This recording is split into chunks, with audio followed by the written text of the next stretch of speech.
أعوذ بالله من الشيطان الرجيم بسم الله الرحمن الرحيم। সম্মানিত সুধী, আমাকে একজন প্রশ্ন করেছিল যে হযরত ঈসা আলাইহিস সালাম যে আবার পুনরায় পৃথিবীতে ফিরে আসবেন, এই বিষয়ে পবিত্র কোরআনে কোনো সুস্পষ্ট আয়াত আছে কিনা, এই বিষয়ে আল্লাহ তাআলা সুস্পষ্টভাবে কিছু বলেছেন কিনা।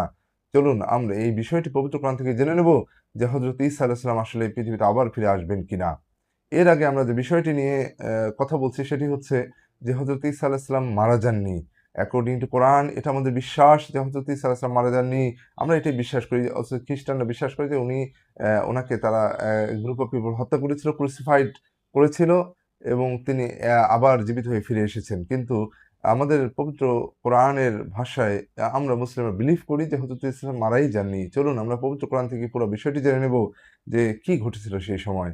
আমরা এইজন্য চলে যাব সূরা নিসা ৪ নম্বর সূরা ১৫৭, ১৫৮ এবং ১৫৯ নম্বর আয়াতে। এখানে আল্লাহ তাআলা বলতেছেন,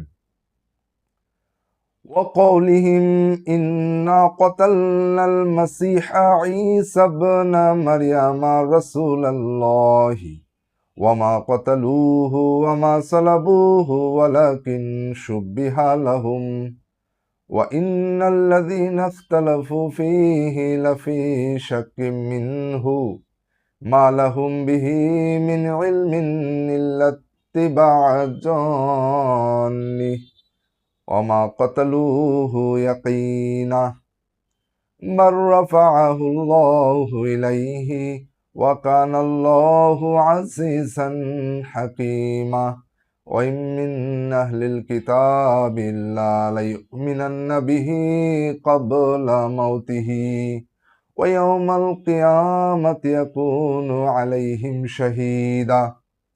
তো আমরা এই তিনটি আয়াত থেকে যেটা পাই, আল্লাহ তাআলা বলতেছেন, আর তাদের এই কথা বলার জন্য যে আমরা হত্যা করেছি আল্লাহর রাসূল মাসিহা ঈসা ইবনে মারিয়ামকে, এবং তারা তাকে হত্যাও করেনি, তারা তাকে ক্রুসিফাইড করেনি, বরং তাদের কাছে এরকম করে তাদের সদৃশ একটা কিছু উপস্থাপন করা হয়েছিল।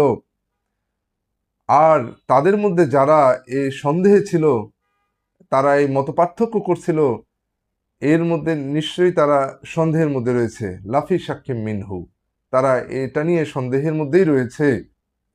তাদের কাছে কোনো সুস্পষ্ট জ্ঞান ছিল না, বরং তারা অনুসরণ করছিল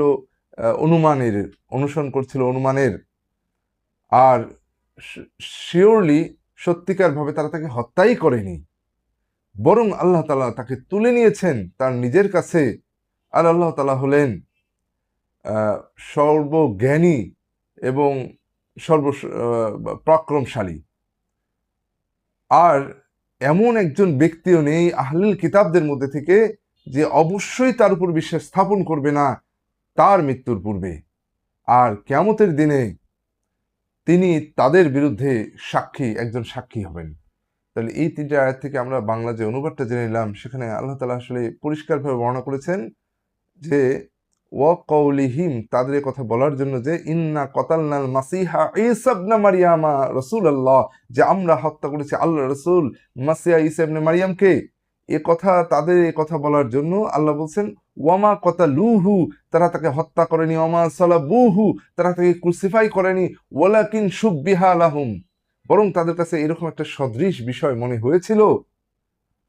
ওয়াইন্নাল্লাযীনা ইখতালাফু ফীহি, আর যে সমস্ত লোক এই বিষয়ের উপর মতপার্থক্য করছিল, লাফি শাক্কিম মিনহু, তারা নিশ্চিতের উপরে ছিল সন্দেহের মধ্যে। তাহলে তারা সন্দেহের মধ্যে ছিল যে তারা ঈসা আলাইহিস সালামকে হত্যা করেছে, এরকম আল্লাহ বলছেন তাদের এরকম একটা সদৃশ বিষয় তাদের সামনে পেশ করা হয়েছিল, তারা এই বিষয়ে সন্দেহে ছিল, কনফার্ম ছিল না। এরপর আল্লাহ তাআলা বলছেন, মা লাহুম বিহি ইলমিন ইল্লা মা লাহুম বিহি মিন ইলমিন, তাদের কাছে এই বিষয়ে কোনো জ্ঞানই ছিল না, ইল্লা তিবাআ যন্নি, এছাড়া যে তারা অনুসরণ করছিল অনুমানের। ওয়ামা কতালুহু ইয়াকিনা, আর তারা তাকে হত্যাই করেনি নিশ্চিত রূপে। তাহলে এখানে আল্লাহ তাআলা বলেন তারা তাকে হত্যাই করেনি নিশ্চিত রূপে।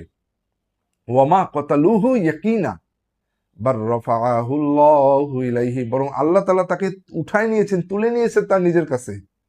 ওয়াকানাল্লাহু আজিজান হাকিমা, আর আল্লাহ তাআলা হচ্ছেন আজিজান হাকিম, মহাপরাক্রমশালী ও মহাজ্ঞানী, অল ওয়াইজ, অল।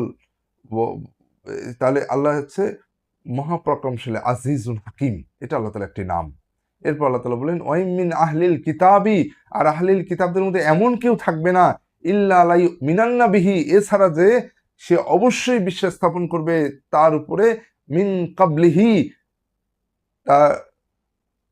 মিন কাবলি মাউতিহি, তার মৃত্যুর পূর্বে।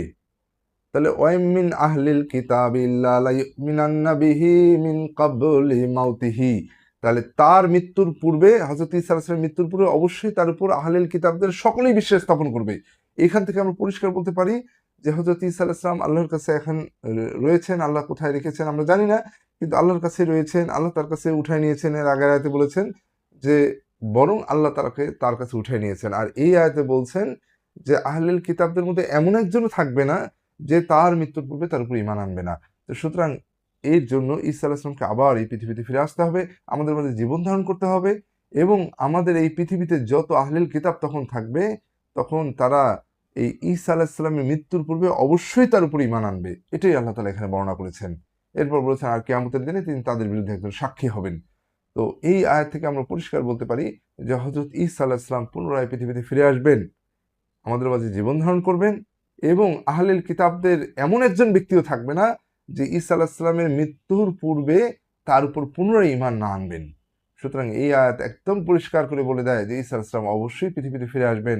কখন আসবেন আমরা জানি না, তবে বিষয়টি আমাদের কাছে একদম পরিষ্কার হয়ে গেল যে আল্লাহ তাআলা এই ৩টি আয়াত থেকে আমাদেরকে এই বিষয়টি পরিষ্কার করেছেন। সুতরাং ওই ব্যক্তির প্রশ্নের উত্তরে আমি এটাই বলতে চাই যে ঈসা আলাইহিস সালাম অবশ্যই পৃথিবীতে ফিরে আসবেন। এই কোরআনের এই আয়াত ১৫৭ সূরা নিসা ১৫৭, ১৫৮, ৫৯ এখান থেকে আমরা এটাই পেয়েছি। আশা করি আপনারা বুঝতে পেরেছেন। ধন্যবাদ সকলকে।